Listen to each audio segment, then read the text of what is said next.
Boa noite, queridos irmãos. Graça e paz do Senhor Jesus sobre a sua vida, sua casa. Quero convidar você a abrir sua Bíblia comigo. Um texto bastante conhecido que nós vamos meditar nessa noite. Romanos, capítulo 11. E eu quero ler com você dos versos 33 ao 36. Romanos 11, 33 a 36. E eu quero meditar com você sobre a bênção da adoração. A bênção de poder adorar a Deus e o porquê disso nessa noite. Romanos 11, de 33 a 36. Todos acharam? Amém? A palavra do Senhor nos diz assim: ó profundidade da riqueza, tanto da sabedoria como do conhecimento de Deus. Quão insondáveis são os seus juízos e quão inescrutáveis os seus caminhos. Quem, pois, conheceu a mente do Senhor? Ou quem foi o seu conselheiro? Ou quem primeiro deu a ele para que lhe venha a ser restituído? Porque dele, e por meio dele, e para ele são todas as coisas. A ele, pois, a glória eternamente. Amém. Querido irmão, querida irmã, não sei se você já teve uma experiência, pelo menos uma dessas duas que eu vou trazer aqui para a gente introduzir a nossa palavra, eu creio que a gente já passou. A primeira delas é aquela experiência de alguém que vai fazer uma trilha, vai subir uma montanha, vai passar ali por várias subidas, às vezes com pedras, às vezes com uma travessia de um pequeno curso d'água, um riacho, carregando uma mochila pesada, com lanche, algumas provisões, agasalho. Mas quando chega lá em cima, no seu objetivo final, você tem aquela sensação de contemplar a vista do lugar, e ali não apenas contemplar a vista em si, admirar, sorrir, mas dizer para si mesmo: valeu a pena, valeu cada passo, valeu o cansaço, valeu os escorregões, valeu às vezes pensar que eu precisava ter feito mais exercício para fazer melhor essa trilha, mas valeu, eu cheguei até aqui. Talvez alguns não tenham tido esse tipo de experiência, mas porque a gente mora tão perto de um parque, por exemplo, como o parque aqui de Ibitipoca, eu convido você um dia a ter essa experiência, de andar por aquele lugar, de experimentar, passar por situações mais desagradáveis, entre aspas, e contemplar quando chega, por exemplo, numa cachoeira, ou num momento de mirante que você pode contemplar as montanhas assim e admirar tanta coisa bonita junto. Mas tem uma outra experiência, e essa eu creio que a maioria de nós já passou. Alguém te chama ou fala para você: olha, vamos em tal lugar comer uma comida boa. E aí você pensa assim: será? Mas porque fulano falou que lá é bom, eu acho que eu vou lá conhecer. E aqui na nossa região nós temos também vários lugares assim. Aquele lugar que alguém come um torresmo, por exemplo, passa para o outro, vai em tal lugar que lá é maravilhoso. E aí você até fica com aquilo na cabeça, né? Eu nem gosto de torresmo, mas eu vou lá. E quando vai, experimenta, gosta. E fala: não é que ele falou e era verdade? Ou vai numa padaria comprar um pão daquele lugar porque alguém te falou que é bom. E porque você sabe então o final, porque você está ligado naquilo que vai, de repente, ser uma espécie de presente, de alegria, você se arrisca. E assim, irmãos, eu poderia citar outros exemplos. Quando alguém diz para a gente: faz compra em tal lugar, lá é mais barato, você vai economizar. Ou quando alguém fala: ó, vai naquele médico, ele me atendeu assim, assim, assim, vai cuidar bem de você. Ou quando alguém diz para você: olha, não faça tal coisa, já passei por isso, foi muito tenso, e você se resguarda. O que eu quero trazer para nós, irmãos, é que quando nós temos uma expectativa quanto ao que vem na frente, ou a gente faz esforços que a gente não está acostumado, nem pensa em fazê-los, ou a gente se desvia de situações porque a gente já foi avisado que tem algum tipo de problema, ou a gente se anima entendendo que vai receber de fato algo maravilhoso. E agora trazendo para algo um pouco mais próximo do que a gente quer trazer nessa noite aqui, querido irmão, querida irmã. Quantas vezes nós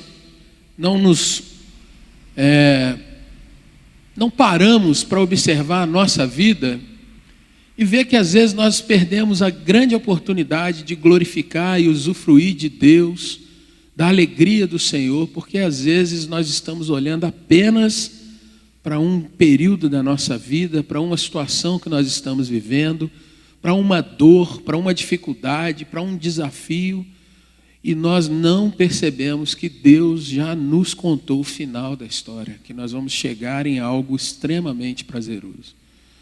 Nós não olhamos para esse tempo presente com os desafios, com as subidas, com as pedras, com os escorregões, talvez com o custo, com a dificuldade, e não pensamos que nós vamos chegar lá no topo.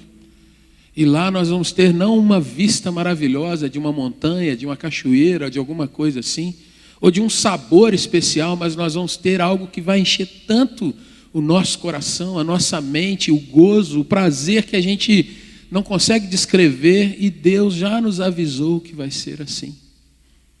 A gente se esquece dessas coisas. E eu queria então meditar com você nessa noite naquilo que move o coração de Paulo, para Paulo dizer essas palavras que nós lemos aqui.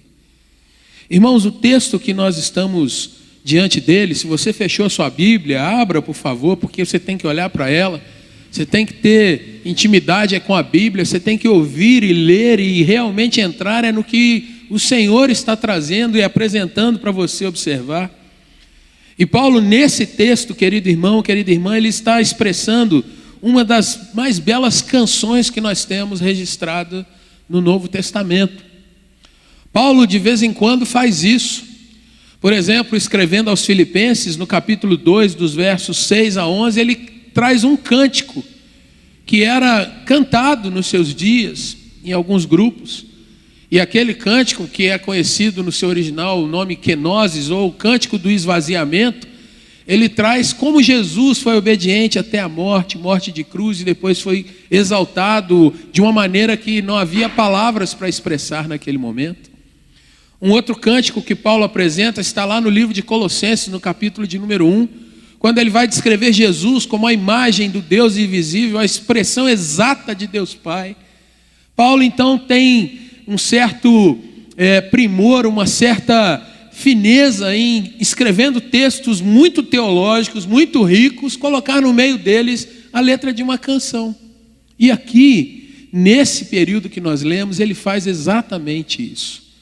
Paulo está terminando aqui, irmãos, um contexto mais aproximado que vai gerar essa expressão que ele se deslumbra diante da grandeza de Deus. Mas também vai encerrar um contexto mais longo que começa lá no primeiro capítulo de Romanos e vem até aqui, nesse trecho do capítulo de número 11.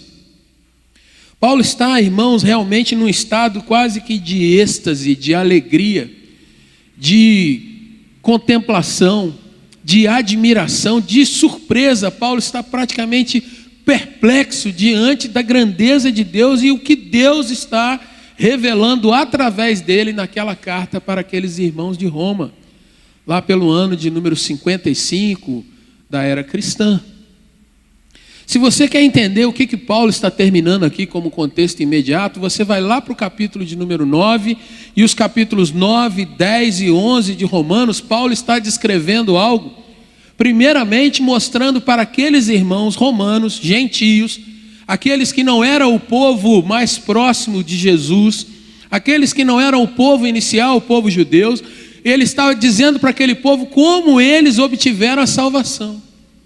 E Paulo então vai lá no capítulo 9 começar de uma maneira triste, rompendo a alegria com que ele termina o capítulo de número 8.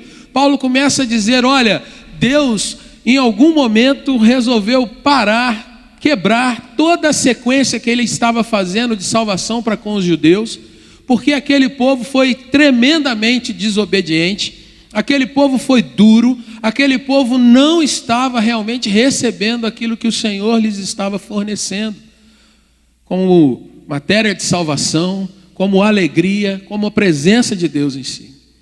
E aí nos capítulos 9, 10 e 11, Paulo vai mostrando que por conta da desobediência dos judeus, o Senhor então abre a questão de estender a salvação aos gentios, aos demais povos. A mesma coisa que você lê lá no capítulo 1 de João, quando o Senhor, através de João, narra que no princípio Jesus estava lá na criação, ele veio depois para os que eram seus e os seus não receberam, mas a todos quantos o receberam, ele deu o poder de serem feitos filhos de Deus. E Paulo vai trabalhar isso, mostrando para os romanos, olha, porque Deus mudou essa situação, agora há todo um Israel que vai ser salvo, um Israel espiritual, o povo de Deus, que não é mais uma etnia, mas é todo o povo do Senhor, inclusive vocês, romanos. E ele então, irmãos, ao dizer essas coisas para aquele povo, mostrando para eles o quanto o Senhor é sábio, o quanta coisa o Senhor fez para que eles então pudessem ter acesso à salvação, ele vai então encerrar esse período dizendo como Deus é sábio, como Deus é grandioso, como Deus traz todas as coisas de uma forma que às vezes a gente não está compreendendo, o caminho que a gente está seguindo, as coisas que estão acontecendo, mas Ele, Deus, tem algo preparado muito grande para cada um de nós e para todos nós como povo. E é por isso então, irmãos, que ele expressa essa canção dizendo que profundo, que coisas tão tremendas que há na pessoa, na sabedoria, no conhecimento do nosso Deus. Quem poderia escrever uma história assim? Quem poderia fazer com que a gente possa perceber que por conta das coisas que nós passamos, o Senhor nos fez chegar até aqui?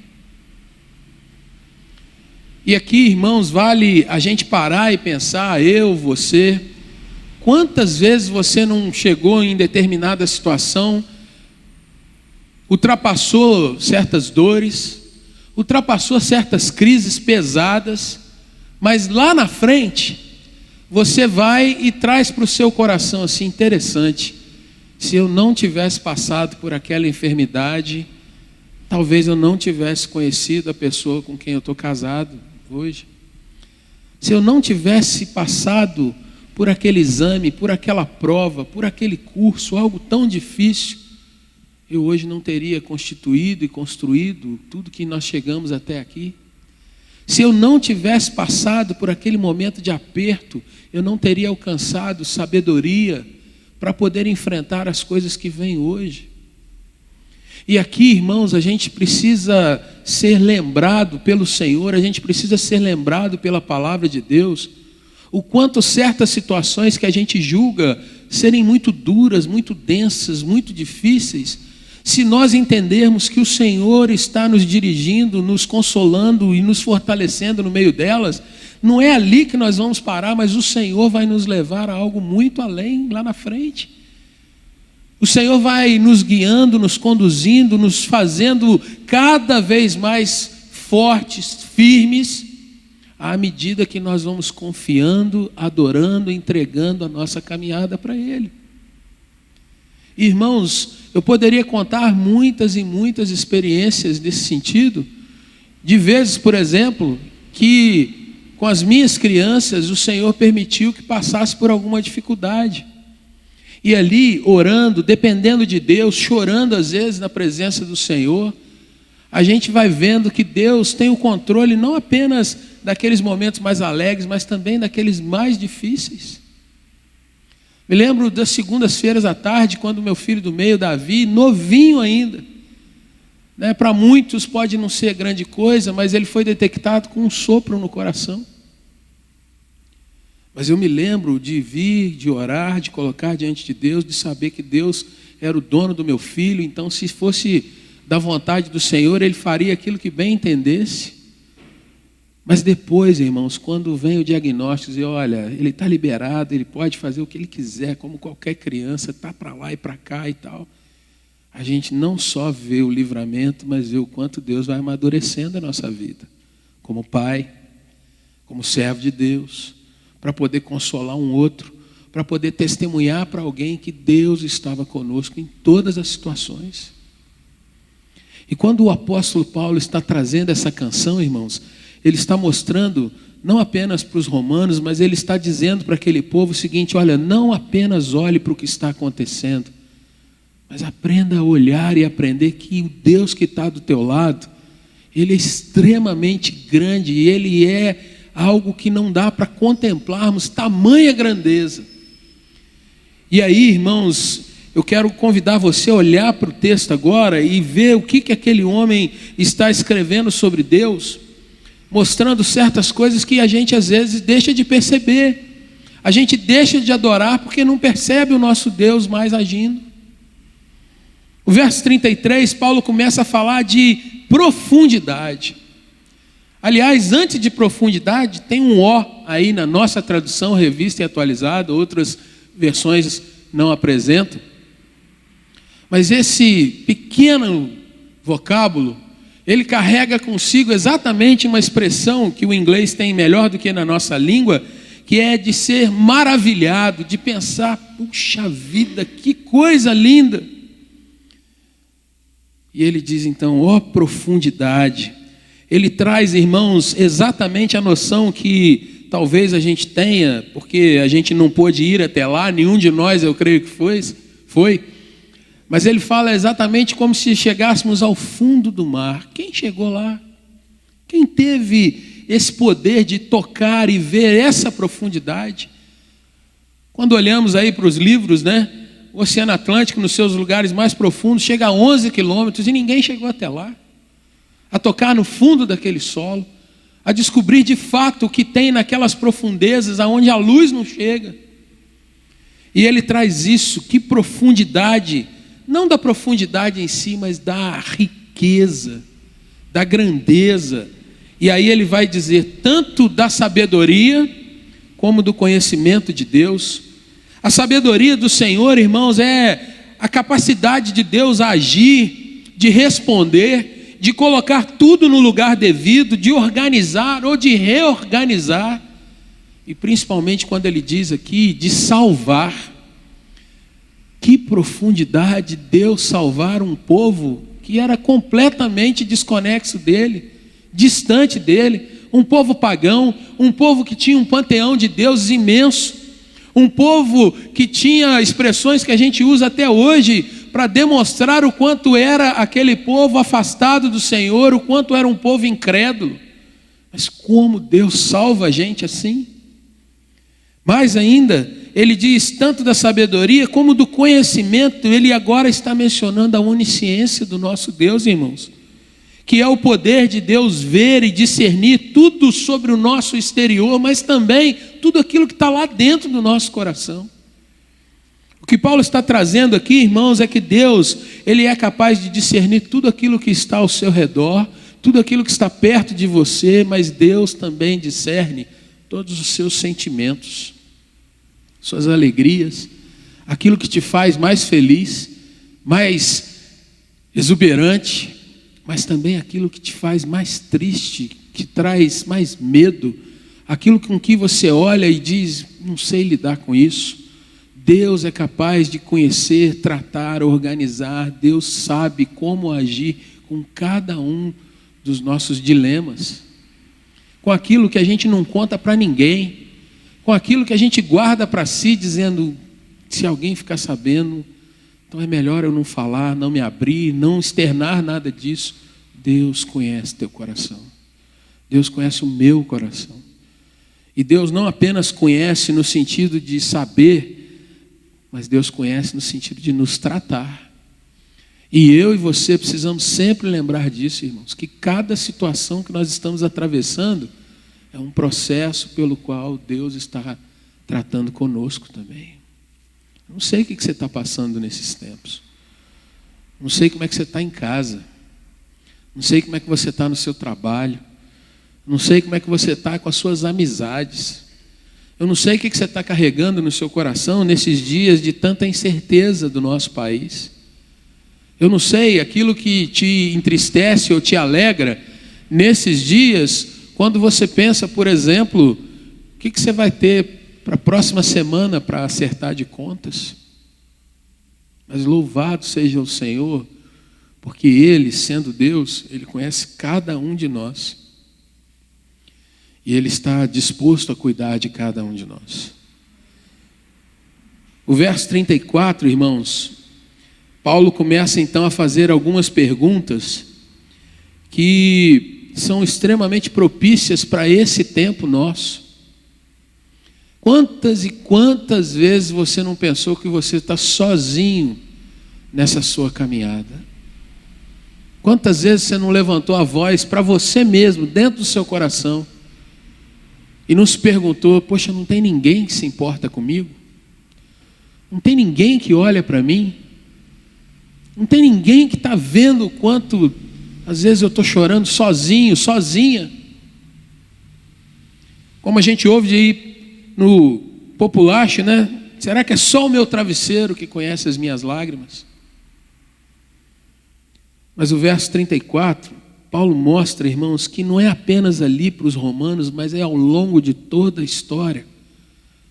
Deus é trazido pelos pregadores, pelos crentes, pelos seus testemunhos. Deus é trazido como aquele que conhece todas as coisas.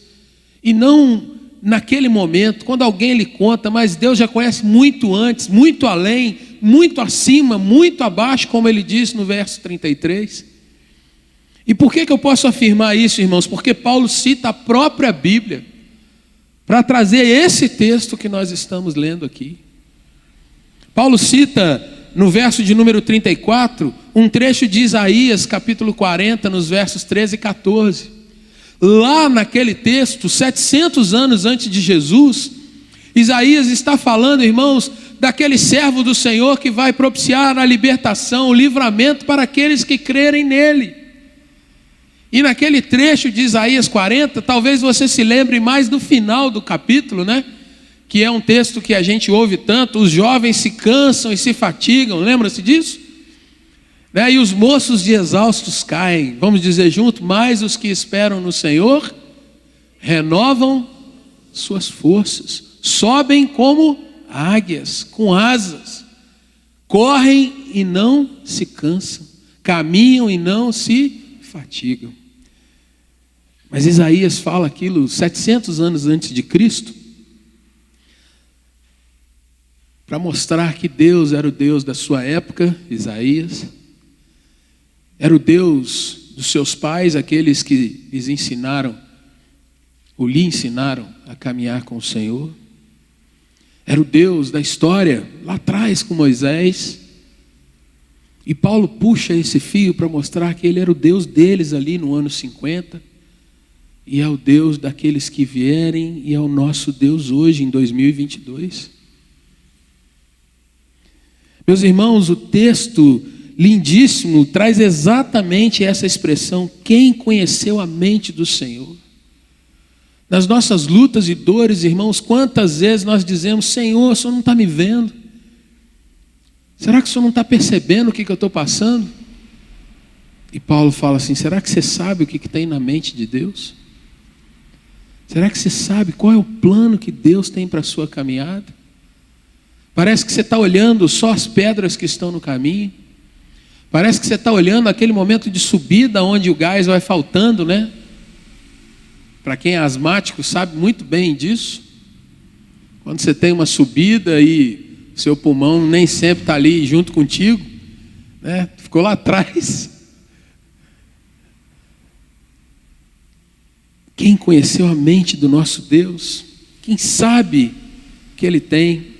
E de novo, irmãos, Paulo cita esse mesmo texto lá em 1 Coríntios, capítulo 2, versículo 16. E isso vai mostrando para mim, traz ao meu coração, irmãos, que a Bíblia ela é fantástica, porque o Antigo Testamento é palavra de Deus, e muitos têm desprezado o Antigo Testamento. Já vi crentes dizendo hoje que a gente só precisa conhecer o Novo Testamento, porque É Ele que traz a questão de Jesus revelado, pleno, porém o Novo Testamento, o Velho Testamento se complementam, tudo como palavra de Deus, como o texto lido pelo pastor Pedro ao abrir esse culto. Toda a Escritura, e não apenas uma parte dela, é inspirada por Deus e é útil para que a gente vá se aperfeiçoando na nossa caminhada.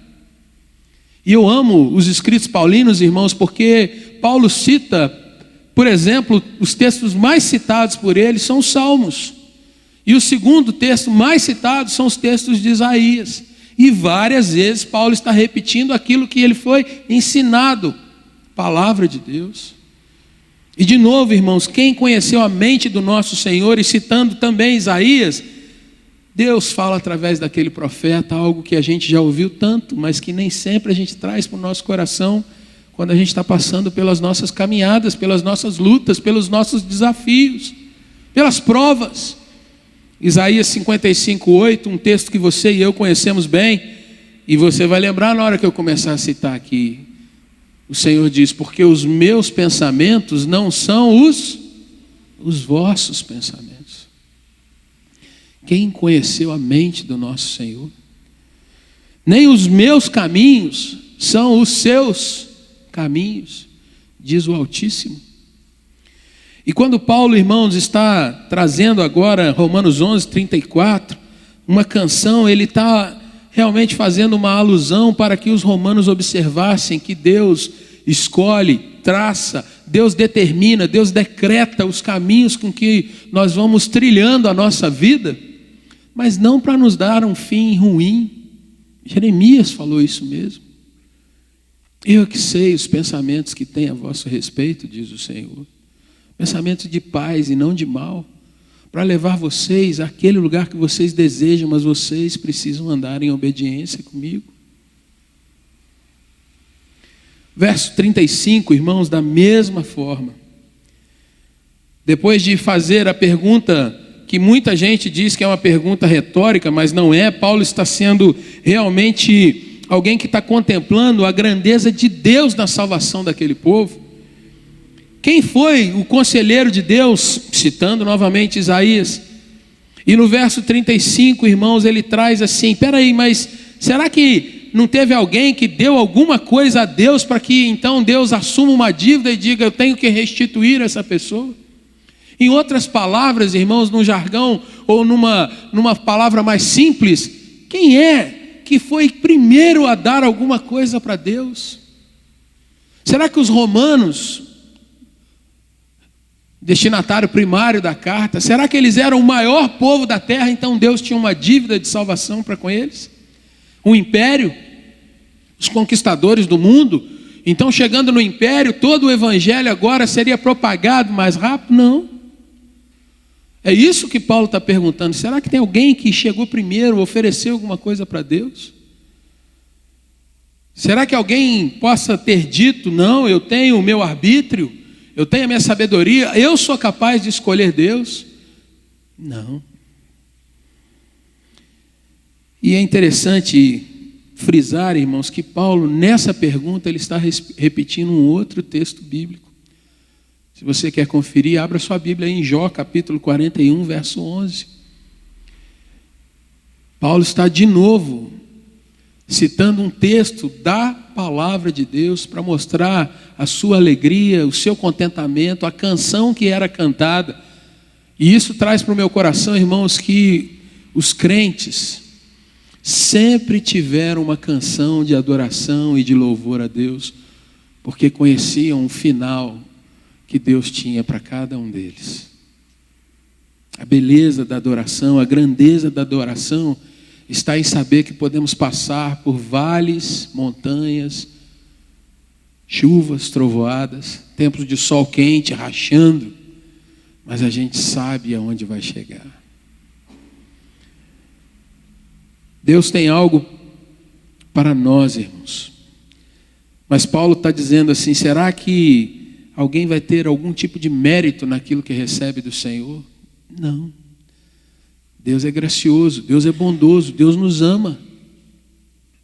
E Deus ama a sua vida, querido. Deus ama a sua vida, querido. E aí ele vai chegar então, irmãos, diante dessas perguntas, essas 3 perguntas que ele levanta nos versos 34 e 35, à conclusão que ele estabelece no verso 36. Ele diz: se ninguém conhece a mente de Deus para saber de fato como Ele está dirigindo cada passo nosso e todos os passos da humanidade, se ninguém deu conselho a Deus, ensinou a Ele alguma coisa, porque é Ele antes de qualquer outra coisa, se ninguém ofereceu nenhum tipo de tributo ou talento ou alguma coisa que seja meritória, como está no verso 35, o que nos resta entender então, irmãos? E ele diz então, a gente precisa entender que do Senhor são todas as coisas, inclusive a minha vida e a sua vida. Por meio do Senhor, ou seja, pela sua obra, pela sua graça, e aqui mais especificamente por seu Filho Jesus, são todas as coisas acontecendo. E para o Senhor, para Ele mesmo, para a sua glória, para o seu louvor, são todas as coisas. E aí eu me lembro que eu fui criado para a glória de Deus, para desfrutar de Deus, para ter prazer em Deus. Mas não apenas eu, cada um de nós aqui, irmãos, deveria se lembrar disso. A sua vida pertence a Deus.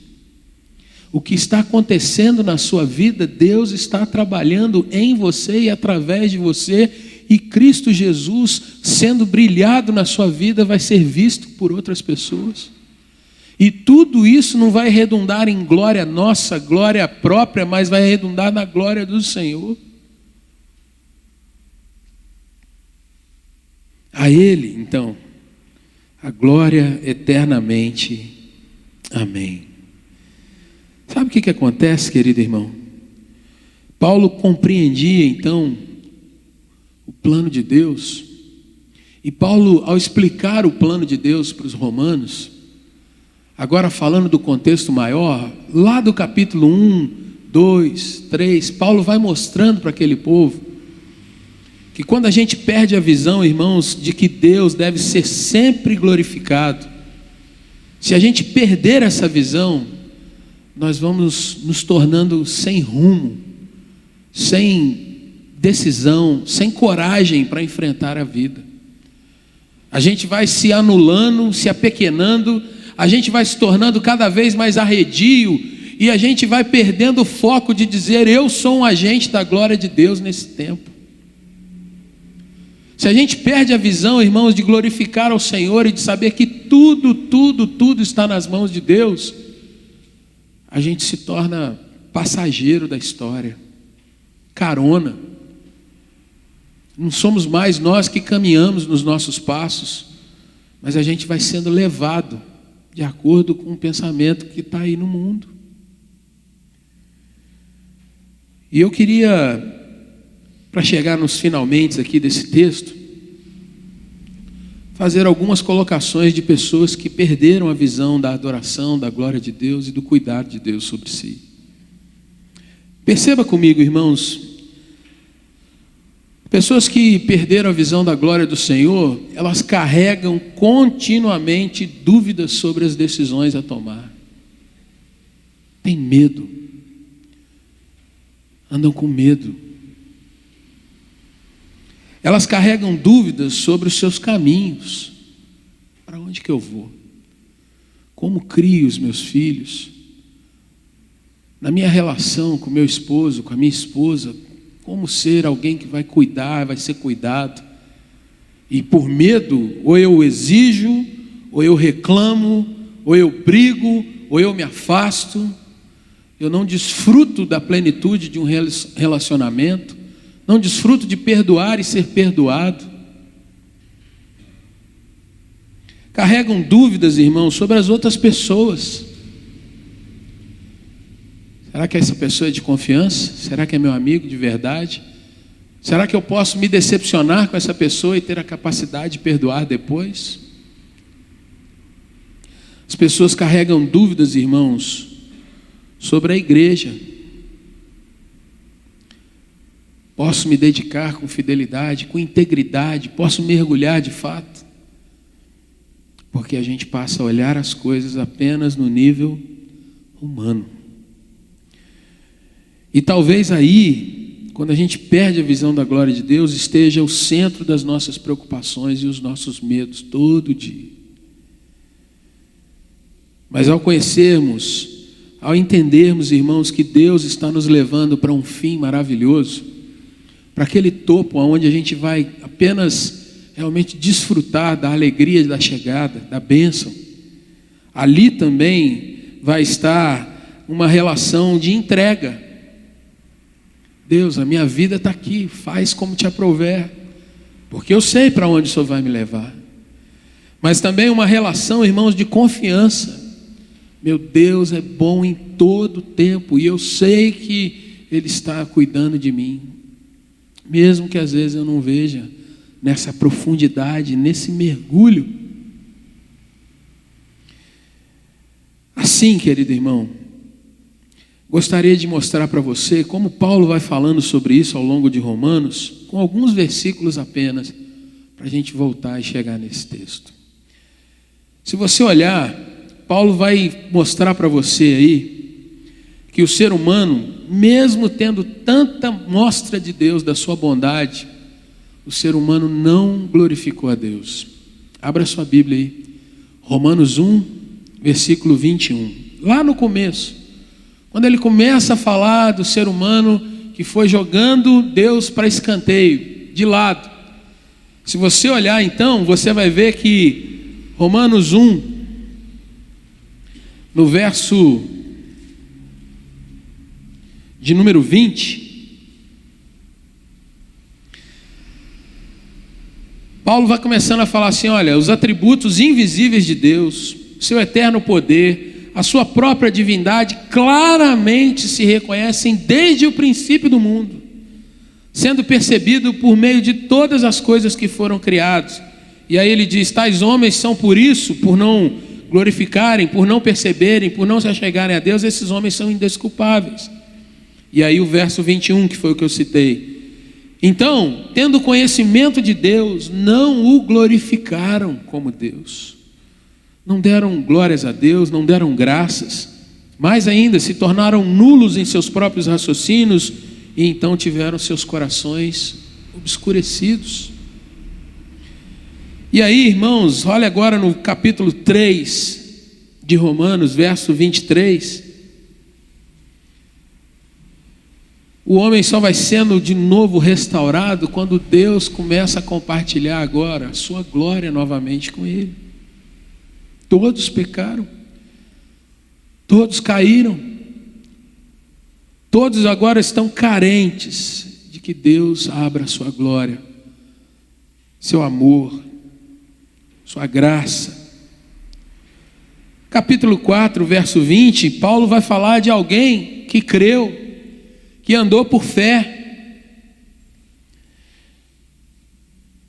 e andando assim, glorificou o Senhor. Capítulo 4, verso 20, Abraão é esse que está sendo citado aí.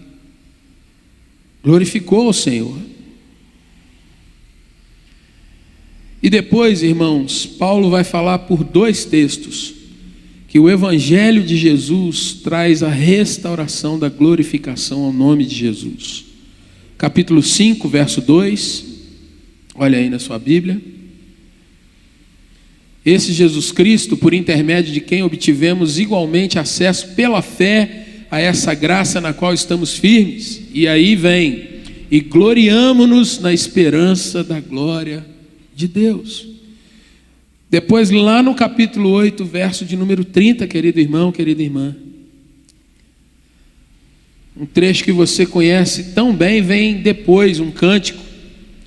Mas no verso 30, Paulo está dizendo, olha, aqueles que foram predestinados, que o Senhor realmente estabeleceu para a sua salvação, a esses ele chamou, e a esses que chamou ele justificou, ou seja, concedeu a eles o perdão quanto aos seus pecados, e a esses que foram justificados, o que aconteceu com eles?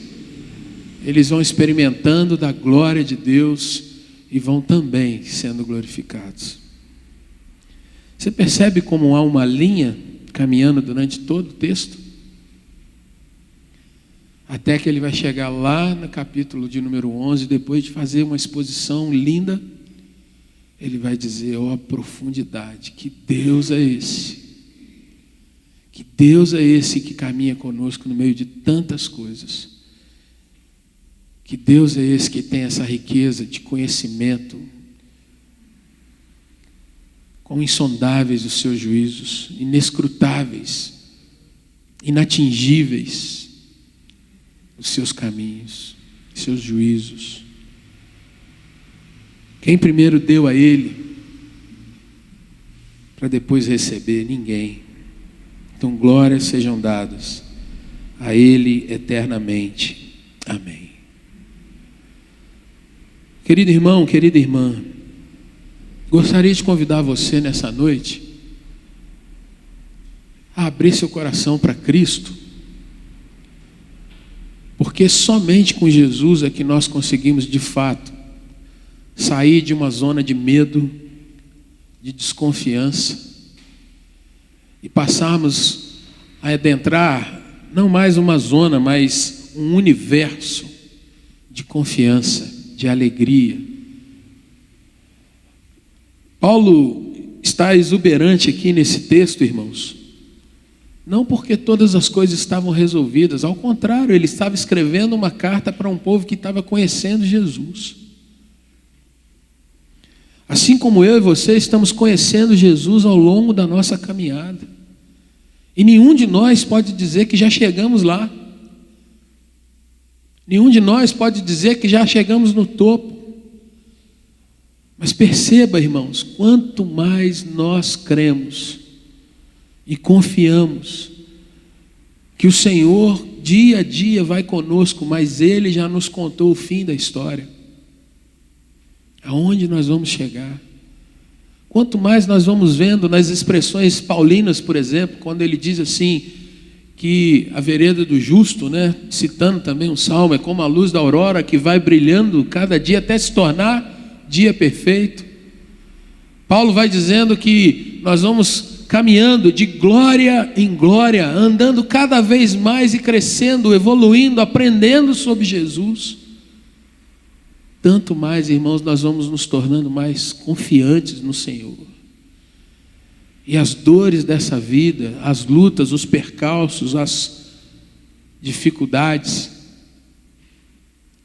elas vão sendo vencidas pela esperança, pela certeza de que a nossa vida está na mão do Senhor e Ele é fiel para nos levar até o propósito que Ele tem para nós. Eu queria te convidar a curvar um pouco a sua cabeça.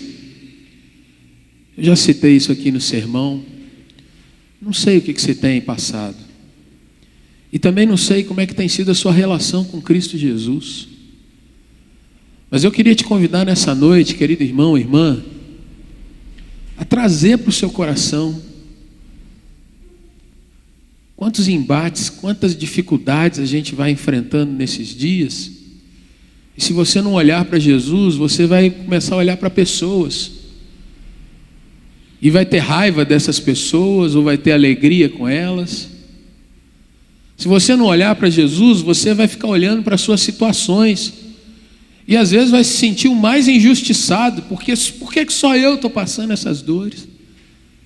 Mas se você olhar para Jesus, você vai ver o quanto Ele já sofreu e venceu por você. E o quanto Ele disse que ia estar contigo todos os dias, até a consumação dos séculos. Mas às vezes essas palavras, a gente vai achando que está só num livro que fica esquecido. E a gente não traz isso mais para o nosso coração, para o dia a dia, para as provocações que o mundo vai apresentando. A gente vai querendo ser duro, a gente vai querendo vencer na briga, no grito. A gente vai fugindo das amizades porque a gente está cansado, está sobrecarregado. A gente precisa olhar mais para Jesus a cada dia. A gente precisa deixar o nosso coração aberto para Cristo, para que Ele nos limpe, nos lave e nos transforme em todo o tempo. E eu queria te convidar a orar por você nessa hora. Ora por você. Converse com Jesus sobre como tem sido sua caminhada. Ore pela sua família. Como é que estão os seus pais, seus filhos, seu esposo, sua esposa? Como é que está o seu povo? Será que eles não precisam também de uma injeção de coragem, de vida? E talvez você seja o único crente dentro da casa e as coisas têm passado despercebidas. Ore pelo seu trabalho. Peça a Jesus para entrar ali contigo, te fortalecer, te dar sabedoria. Olhe para o nosso país, peça ao Senhor Jesus para tomar essa nossa nação nas suas mãos, te guardar de maus pensamentos. Olhe para os seus planos, querido irmão, querida irmã, seus sonhos. Você pode até já ter esquecido, cansado, mas o Senhor não se esquece. Ele é fiel. Fiel a si mesmo, e na sua fidelidade Ele é fiel a nós, nos abençoando.